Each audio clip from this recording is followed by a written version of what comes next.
Okay, so what I want to do in this lesson is I want to kind of go over a little bit of what we have and what we've covered so far. So if we think about, so we have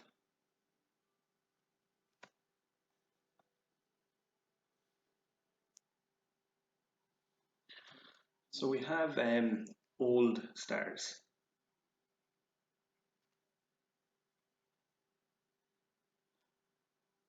and if we think about these old stars, they are what are known as metal poor.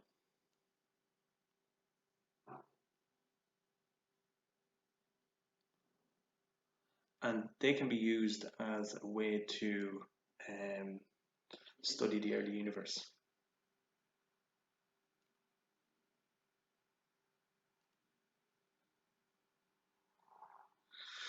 Now, if we think about old stars and we say that they're metal poor, remember old stars are generally contain a high amount of hydrogen and helium, these simple elements, and you'll get some lithium as well.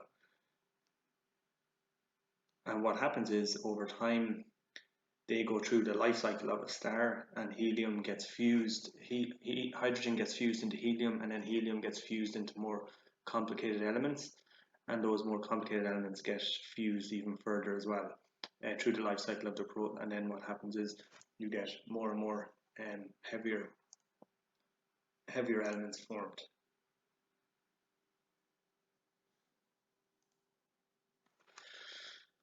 And because these old stars are generally made up of hydrogen and helium, which are the first two elements on the periodic table, they generally have a low mass.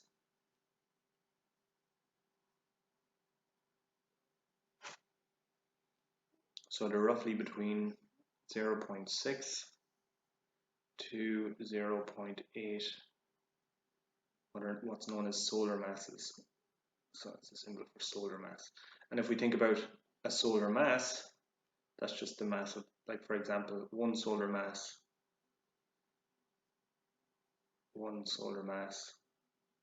is equal to the mass of the sun, our sun.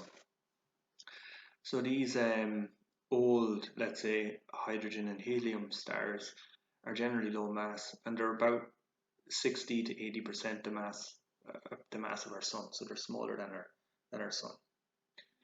They generally have a lifespan of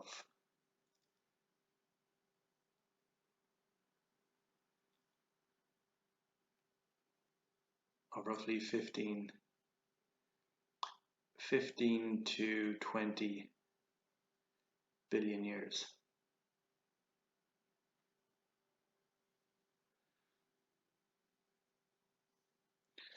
And some of these stars, some of these old stars, are still observable in our galaxy, which is the Milky Way. So we can still see these.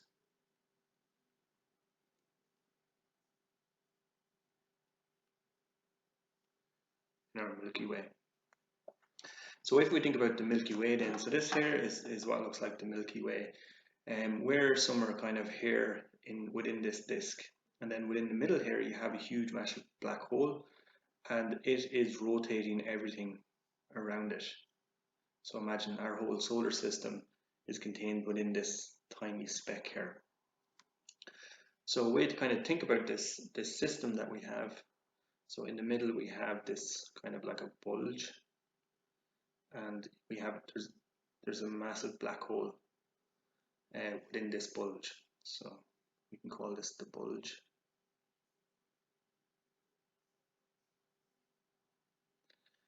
And then out around this, then you have these huge, what are known as excretion disks. So they're kind of like disks.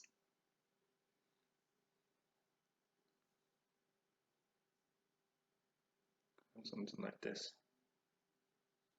So these are known as the disks.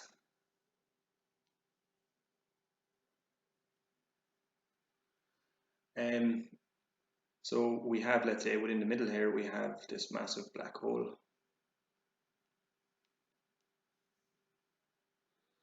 And it is basically rotating everything around it. Then outside of this, then kind of out and around this system, then we have this piece or this part that's called the halo. So the halo. And then within this halo, then you have, so this here, for example, all up around here would be considered the halo. This here is the bulge, and then these out here are the excretion disks. So we're kind of somewhere along here. Our solar system is contained within this here, somewhere around here. So then within this system, then you have these what are known as these kind of dwarf galaxies, kind of like this. They're kind of scattered around here. We also have what are known as kind of like star clusters, really tightly packed clusters of stars. So you have these dwarf star clusters, and then also then you have, let's say, you have all these old stars.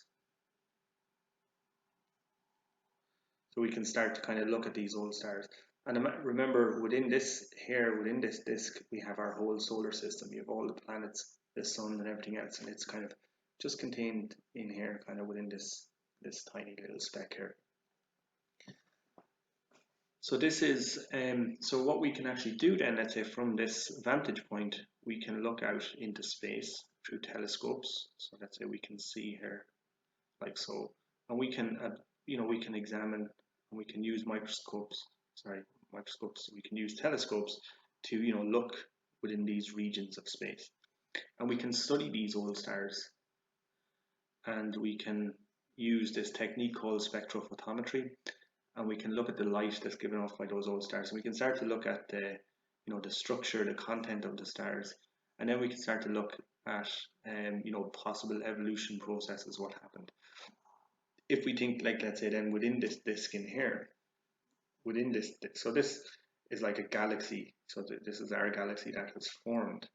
So it's kind of gone through the whole process, cooled down. Stars have been ignited. They went through their whole life cycle. And eventually over time, what starts to happen is you get this kind of a relatively stable system that gets set up, something like this. And we can study this, and we can start to look at, like how are the stars out here, these old stars, in comparison to the younger stars that would be contained, let's say, within here, within these excretion disks. And these are huge, huge systems. So they are, they are extremely, extremely huge. The other thing about this as well is that the light that's coming from these stars here that we can see, these stars that we're looking at, we're kind of looking at them, as they are. When we go outside of our galaxy and we start looking at stars further and further away, what we're actually seeing is we're seeing the stars as they used to be.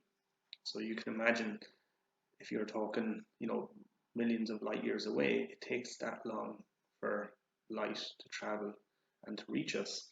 So we're not actually seeing, in some cases, we're not seeing stars the way that they were. We're seeing them for the way that they are. We're seeing them the way that they were, thousands of years ago.